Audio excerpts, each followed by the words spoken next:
All right. Well, I'm excited to talk about your book, Jeff. This is Jeff Meyer, everyone, on the Mental Forge podcast. He is the CEO and founder of Alpha Flow Athletics and the author of Victory Begins in the Mind. You can find it on Amazon. And so, yeah, Jeff, welcome. Thanks for. I work for Jeff, and it's been an honor. And I've definitely read this book probably twice now, and I just wanted to talk about it. So. Well, yeah, we were talking about it, and I started thinking about it, and it's like, every athlete that I work with, especially when they're going from one level to the next, right, from high school to college, college to pro, they realize, I'm like, oh man, I'm not as prepared as I should be, for whatever. The next level. Yeah. We get to a point in life where you realize that, you might be the standout in high school, and then you get to college and you're like, oh man, everybody's physically gifted like I am. Yeah. I remember coaching a kid that was 6'6" in high school and was a man-child. I mean, he was 6'6", 240, right? Just a man, Big, playing against high school kids. And then he went and played at a Division I school. And I remember getting calls from him. He's like, these guys are animals. Everyone's like me now. Everyone's this height. Everyone's this big. Yeah, and they're strong. They can jump as high. They're so that, that talent that equalizes at the top, then what sets you apart? What makes you, now that everybody's physically gifted, and, we really believe it's the mental side of what you do. And so when I was, kind of writing my book, that's where I was kind of coming from. It's like, how can I help an athlete, going from high school to college, going from college to, professional, and it could be semi-pro or just the next level. The next level. Yeah. And then they realized, and we were talking just a little bit earlier, when you, as a football player, the first time you get hit by, someone who's also an animal, a senior in college, it's a little different than a senior in high school. Yep. And so I really started thinking about this, and it's like, how can I help them not only with their athletic ability, but also with school, with time management. A lot of kids, when they go from, and I know I did, when they go from high school to college, they're not used to the freedom, Now, if you're a Division I athlete, you don't have that much freedom, but you do have freedom. And it's you still have time. Yeah. What you do with that is really important. And so I just really started kind of narrowing down. It's like, what's really important? How can I help an athlete in those phases of what college looks like after college? How do we train mentally? How do I appropriately have my day so that it's not wasted? Yeah. And then another thing that we're really getting into, here in the last, 4 or 5 months is phone use. Yeah. And how it's really destroying. And that story about that athlete that was at the University of, I think it was Wyoming, the one that was spending 11 hours on the phone after being a Division I athlete, and it's funny because he called you and he was saying that I'm struggling with my, my grades, I'm struggling with my sleep, and I'm struggling with being present at practice. And then you just had the thought of okay, let's break this down. There's obviously something going on. And then it was the one thing, it was the phone use. And he didn't want to open his phone. He didn't want to show you how much time he was spending because it was 11 hours average. That day it was almost 11 hours. Okay. But if it was average. You don't usually go from 1 hour to 11 hours in one day. No.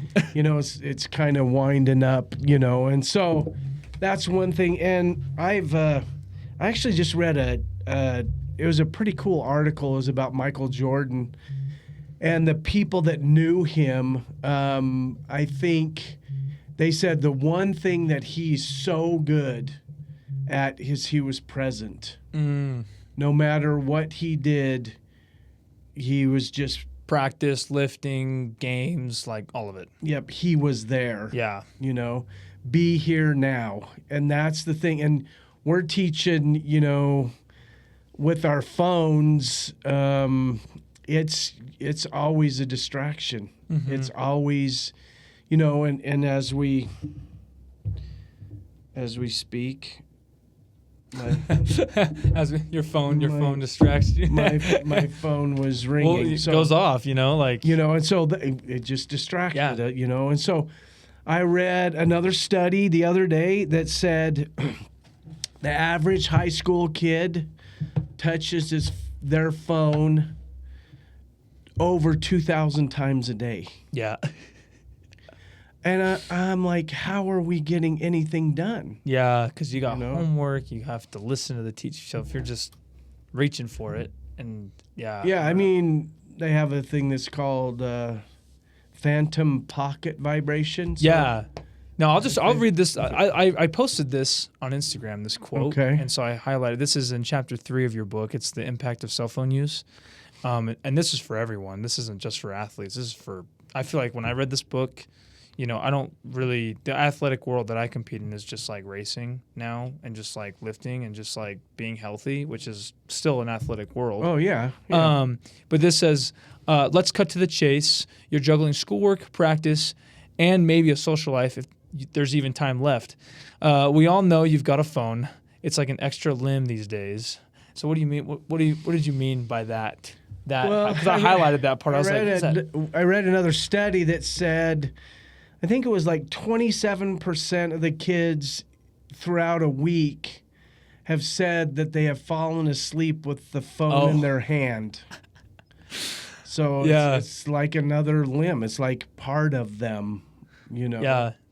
And which is it's a pretty scary thing if you really think about it. I've definitely done that before. Yeah, I've definitely fallen asleep with it before, like watching a show or talking to someone on the phone. Like, yeah.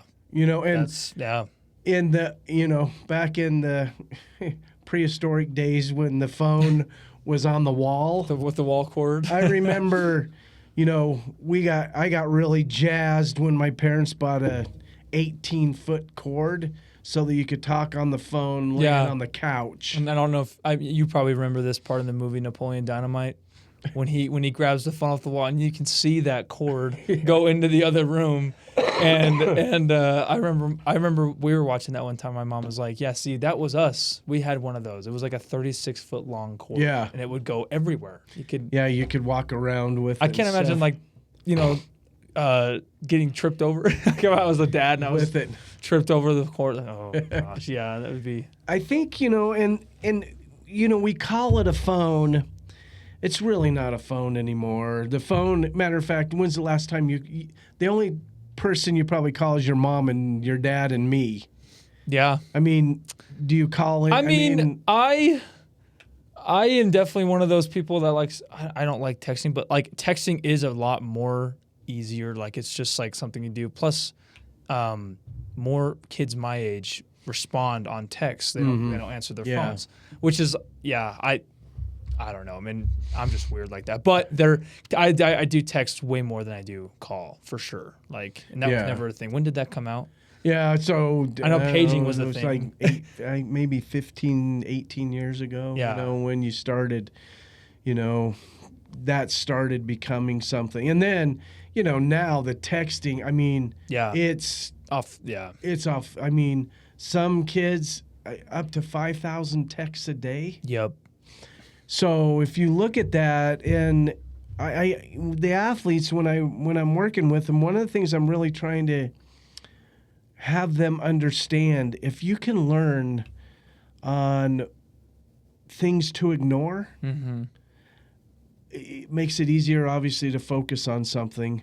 But if you're constantly distracted, you know, we teach about flow and flow state, and it's just simple way to put you perform your best and you feel your best when you're in flow state. Well, you can't get in flow if you're distracted all the time. Yeah. You know? And so that's our society and so and it doesn't have to be in athletics. It can be in anything that you're chasing. If you want to get really good grades, right? If you can, man, I tell all my athletes, put your phone way far away in another room somewhere else, because if it's there, there's still a part of your brain that knows your phone is still there. Mm-hmm. And we've become so used to be distracted that you're never really fully focused. And the great thing is if you can really focus while you're working, you get way more done in a shorter amount of time. Yeah.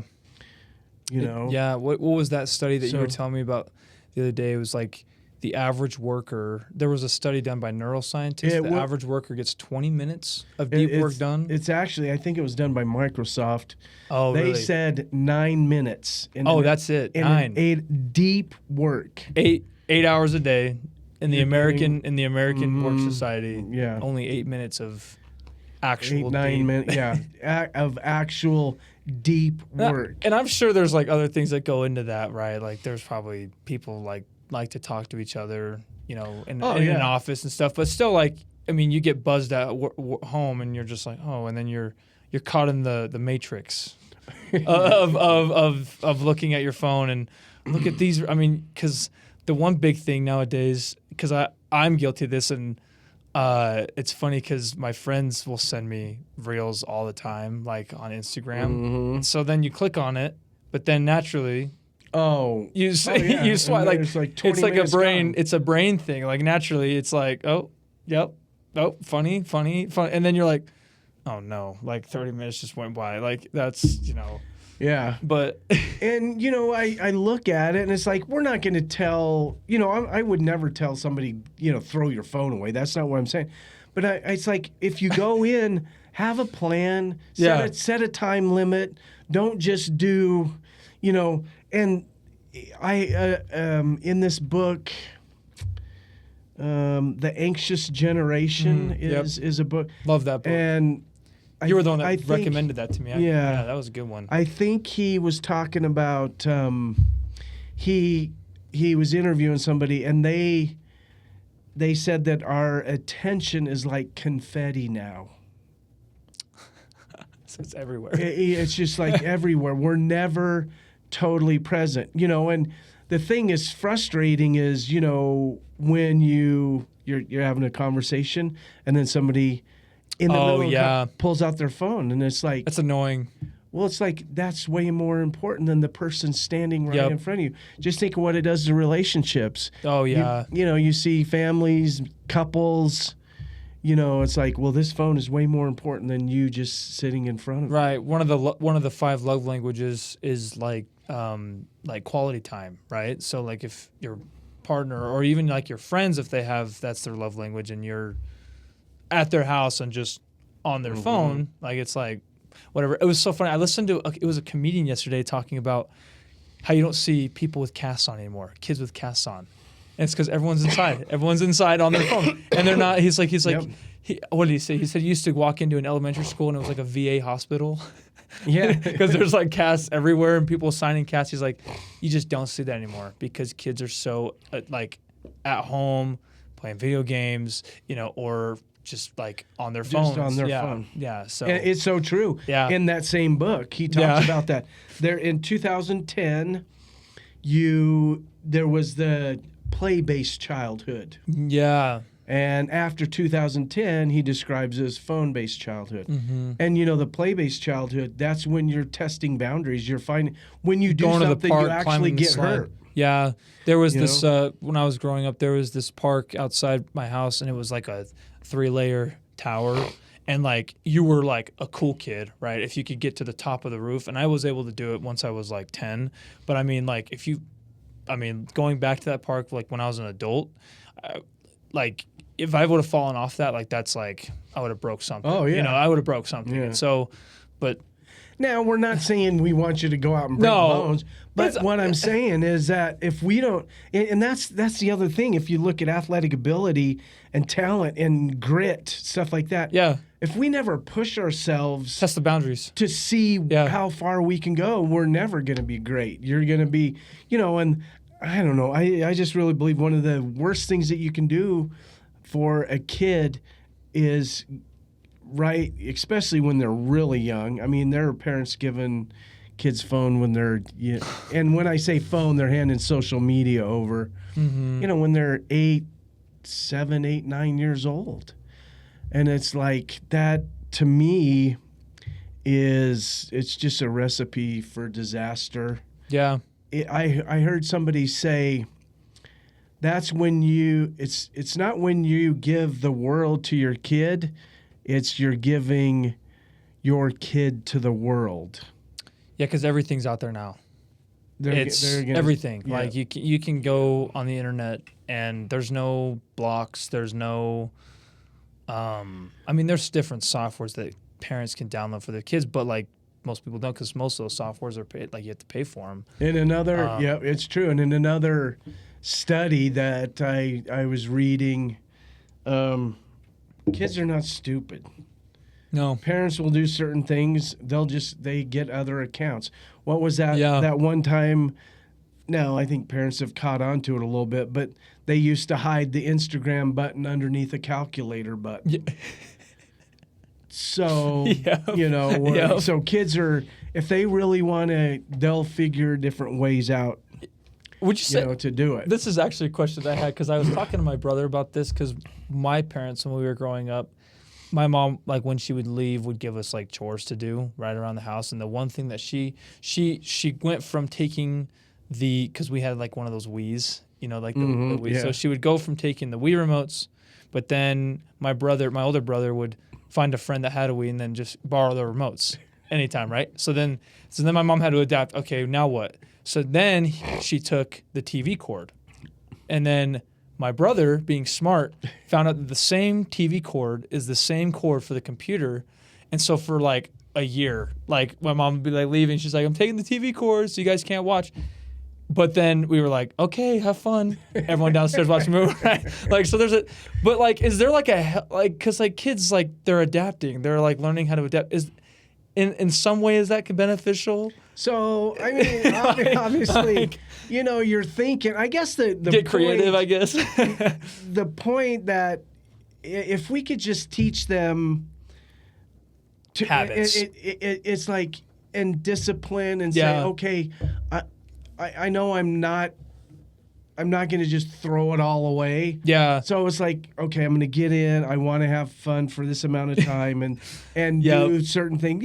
When you're older, obviously you have the freedom you can do with, and I mean, it's crazy what you see older people, that are like my age or a little bit younger. It's still spending crazy amounts or the other stuff that they're getting into, which is not good. So it's not just younger kids. It's, it's all of us. I guess what I'm really trying to do and to help kids with, and I think my sweet spot is kind of around college-age kids, because mom and dad aren't there anymore. Yep. They have a lot more freedom.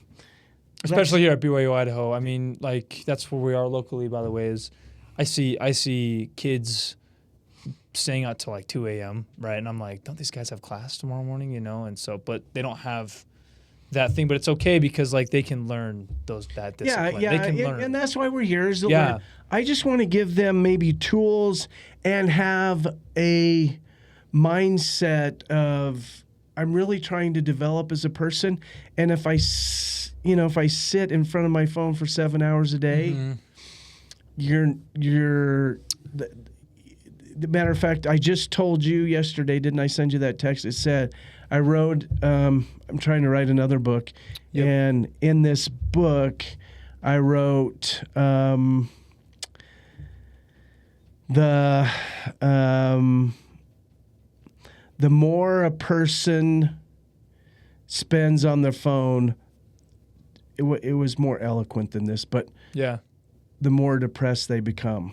So the more immersed you get into it, the more, and it's just science. So, and it's like we're getting more and more and more which you look at the mental health in our country right now. It's like a lot of kids really, really are struggling. Yeah. So they turn to their phones in a room by themselves where they feel lonely. Yep. You know, I was telling you. Epidemic of loneliness. Yeah. Right? You know, where college students feel this.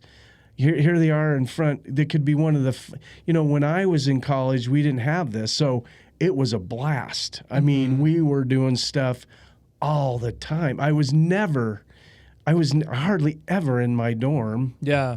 Because we were out doing stuff, we were having a blast, and it wasn't some stuff maybe I won't say here, but not too much, but we were out experiencing things, we were meeting girls, where now guys, in that book, he was talking about studies that are done that young men don't have the courage to talk to a girl. To approach a girl, because it's all done.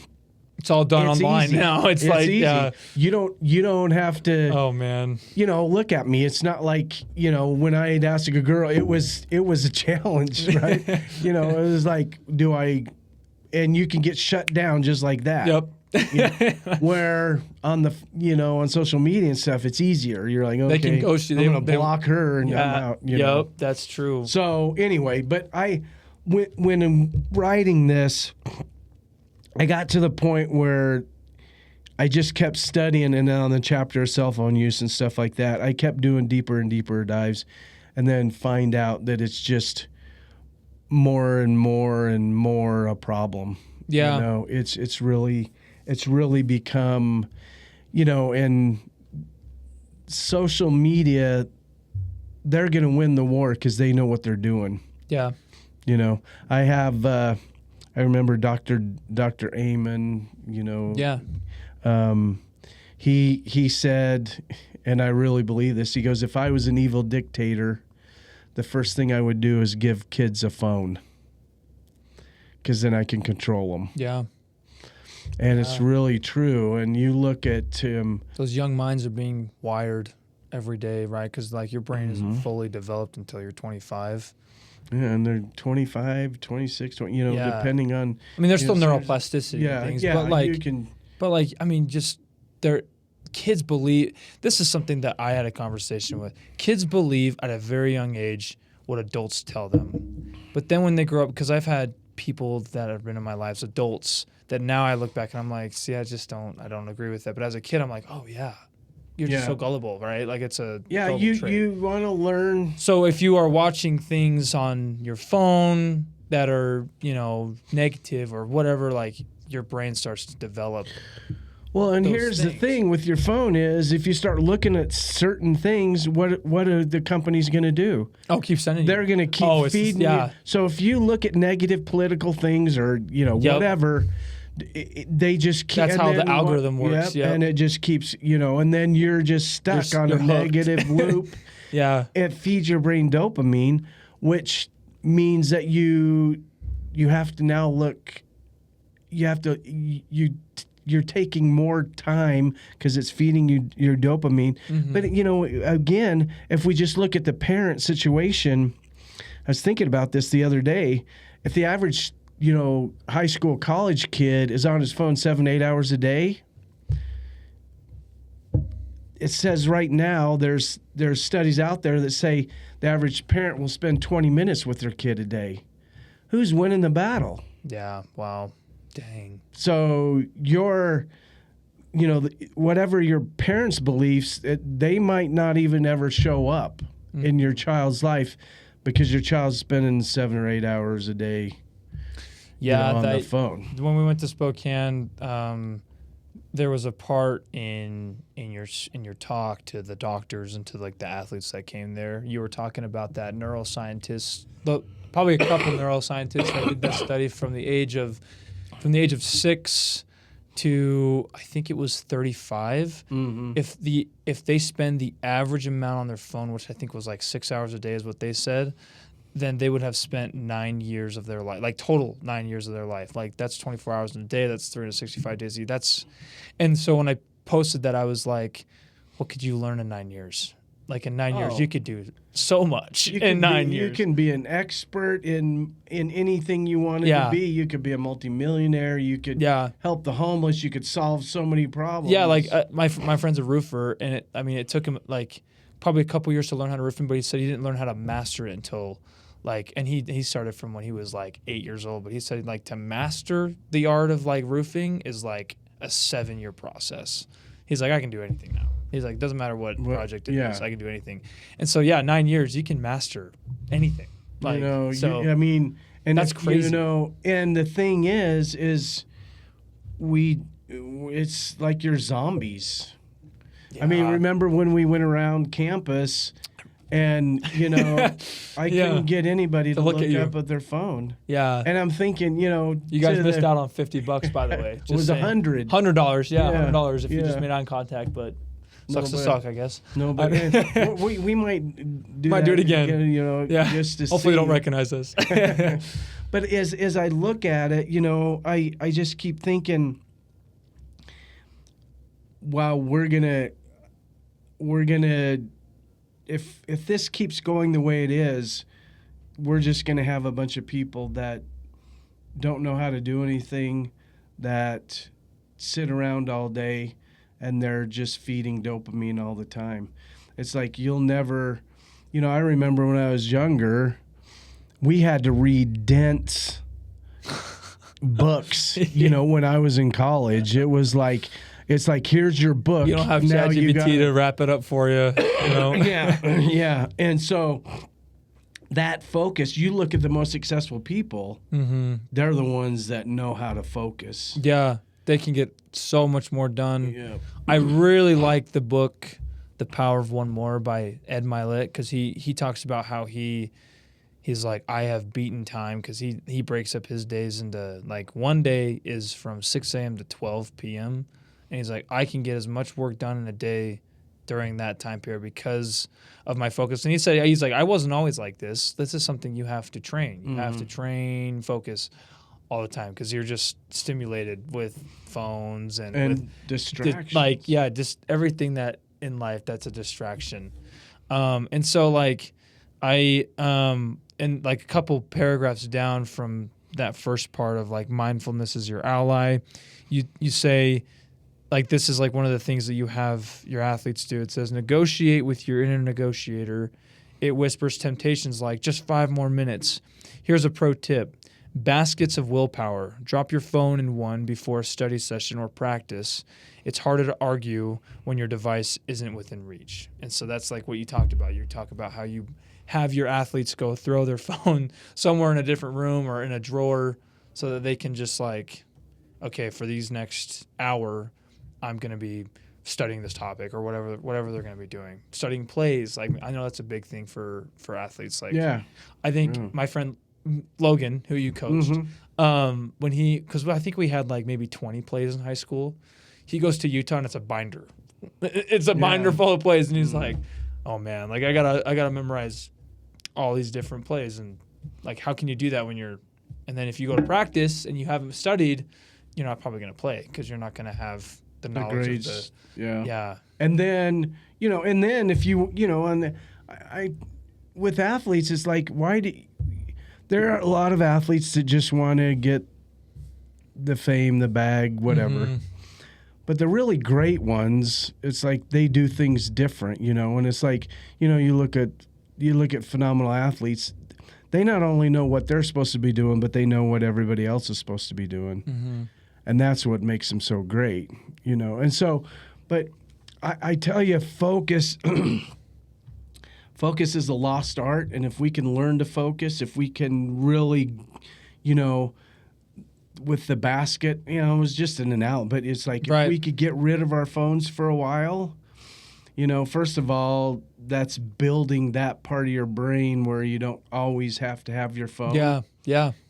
Well, I just had an experience with me the other day. I hopped in the car, was going to a meeting, and I forgot my phone, and I was like, it's like crap. I'm like 3 blocks away. I'm like, I'm like, what am I doing? It's like, because I was thinking about turning around. It's like, no, I'm going to the meeting without my phone. And guess what? You're fine. I was just fine. Yeah. Matter of fact, probably better. See, my generation is like we've always been able. Ever since I was 16, I had a phone. Right? You always go everywhere with your phone, right? But like when you were 16, cell phones weren't there. Like you had wall phones. Yeah. We actually had a map to get to where we wanted to go. See, Yeah, I wonder how many. I can read a map, thankfully, because my dad, we hunted a lot. So, like, he would we'd teach me. But, like, I bet there's a lot of kids that you break out a map to get somewhere. I have a friend who's been here for 3 years and doesn't even know where Walmart's at, like, geographically. Like, she can't, she's like, I can't find it. Like, if I drive, I won't know where it's at. I'm like, it's right down there. Like, how do you not know? I don't know. It's just crazy. So, it's like, that's why we have our phones. Right? Yeah, that's why we have Apple Maps. We rely a lot Siri's on our best friend. And like I say, it's a great thing. I'm not ever going to say no. It's not a great thing.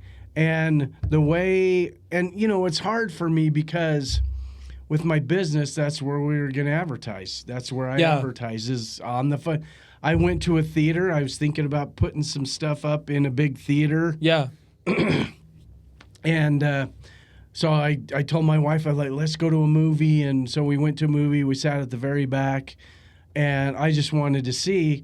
And it was a sold out movie. Yeah. And during the advertising, before the movie started, everybody was not paying attention to the big old screen. Yeah. They were on their phone. And I told my wife, it's like, if I'm going to get anywhere, that's where you got to advertise is on the phone, which is another scary thing.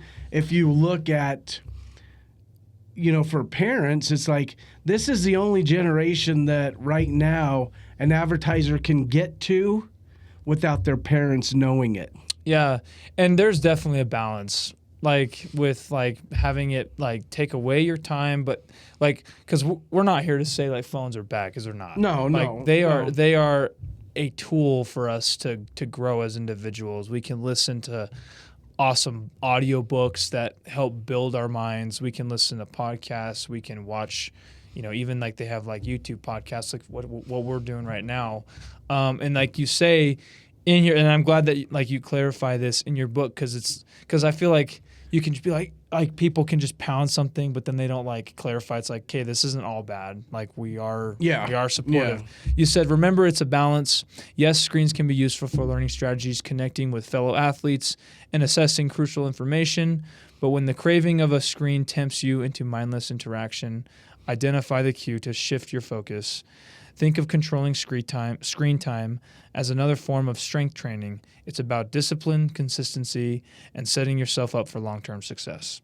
So, like, there is a balance. I mean, look at the technology that we have today that when I was in high school or college, it's crazy. Look at athletes now, they look at plays on screens. Oh, yeah, and they can study it from home. It's not like I have my big binder at home when I was coaching, it's like, reel. here's my drawn out play. Yeah. Well, and when I was we actually had videotapes. Yeah. So we'd have to mail videotapes to different colleges. It's like, here's 10 tapes that I got to get out to other schools so we can look to scout that team. Making a highlight reel to send to like for athletes to send to colleges. Did you ever watch that movie about what's that called? It's the movie about Kurt Warner. There's a scene. Oh yeah. There's a scene in that movie where he's in his room and his roommate's like, "What are you doing?" Like, and he's like, "I'm making film." And it was like a bunch of VHS tapes. Yeah. And I was like, see, I wouldn't even know how to do that. Like, I wouldn't even know how to, like, and then he was packaging them one by one to send it. And I was like, now it's just like, go on a video making whatever and then just send it. Well, yeah. Email, and now, we would have to record games or get it from other teams so that we could scout the team. And we did it, rewind, rewind. Yep. It's like that's how we would watch, their sets and stuff like that in basketball. Dang. And that's, old school. That's the way it was, But the technology, it's a great piece. I'm just saying it's the people that are running those businesses that are very, very wealthy. the more we stay on it, the more money they make. You know, and I always have my athletes, it's like, just think, every time you're on there brain dead, somebody's getting a lot of money. Yeah. And it ain't you. Yeah. No. You know, yeah. Unless you're, unless you have a business, but for most people, say most college kids, they're the only thing they're doing is losing time. Yeah. Which they have like a limited amount of time. Well, I mean, if you learn I think the one benefit for working for you was learning how to like manage time, because like when you can do that, you can get a lot more done. Like you bought me that time boxing schedule, and it's like, okay, for this 30 minutes, I'm going to be doing this. And I think that's like where everyone can learn that, if you just learn how to manage your time on your phone and also get the things done that you want to, like schoolwork, or even like, I have time to work on my personal goals, like reading more books and training for my races and stuff, and like doing research on like fasting, right? Like doing that kind of stuff so that I can achieve my personal goals. But it's all about, if I'm like, okay, I'm going to research about fasting, I'm going to go on my phone and watch a YouTube video, but then I get caught in the matrix, right? Then that's just wasted time. And the thing too that I wrote in my book just the other day, it's like, social media, you'll never finish. It's not something you will never complete. No. It is endless. Because everyone we post a lot. Everyone else posts like, oh yeah, daily. So it'll never be enough. Yeah, and so you can finish a book, you can't finish social media. Yeah, and there's no sense of completion. I guess when I had one athlete I was talking to, she goes, when I'm on it too much, I feel numb. I don't, and that's, to me, that's not a great feeling. That sense of accomplishment is gone. Yeah. Lack of motivation. Well, like, it's not even just like your phone. Like, I'm gonna be like completely honest here, but there have been times when I was a kid, and even like last year, there was one time where me and my friends got together and we played video games, like, all day, right? And you get like that feeling of grogginess is like the worst feeling in the world. It's like, I remember when I was a kid, this is what scared me the most. I went to go help my sister babysit, and I was in a room. It was like a casino basically, because there was no windows, no things on the wall. And so she was babysitting these kids, and like I went to this room and it was like a TV and an Xbox, and I was like, oh, cool. So he's got like all these games, right? That Madden, 2K, like all these games. I'm in there playing, and I remember my sister came in, and she's like, where have you been all day? I had spent the entire day. It was 8 hours, like from start to finish, and I thought it was 2. I thought it was just 2 hours. So that time went by, and like, because I was so focused, you call it what, brain dead? Is that what it's called? Yeah, like, I mean, just brain dead. Yeah, and like, I think about, there's a lot of people that do that on a daily basis. Oh yeah, like they just. I read a study that said young, say high school, college kids, maybe more college kids because they have the freedom to do, that they, and this is just crazy to me, but one kid he'd pee in bottles. And I'm like, where are we in this world? It's like he will not leave to go. And nowadays you can just DoorDash food to your house, and so there's no need to cook, So it's crazy. I want you to have fun and that kind of stuff. That's not what I'm saying, but it's like, when you're ending up 24 hours and you're peeing in bottles, you got an issue. Right. There's definitely video games aren't all bad if you're with friends and stuff, but like you said, there's a balance. I had a parent, a good friend, call me the other night and said his senior in high school is up till 2 and he goes, it's got to be him. I'm not doing it anymore for him. He's a senior, and he just said, he was up till almost 2 playing something late. Fortnite?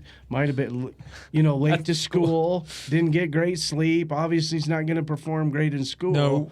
And the thing is this isn't. It's not a one-off. It's very typical.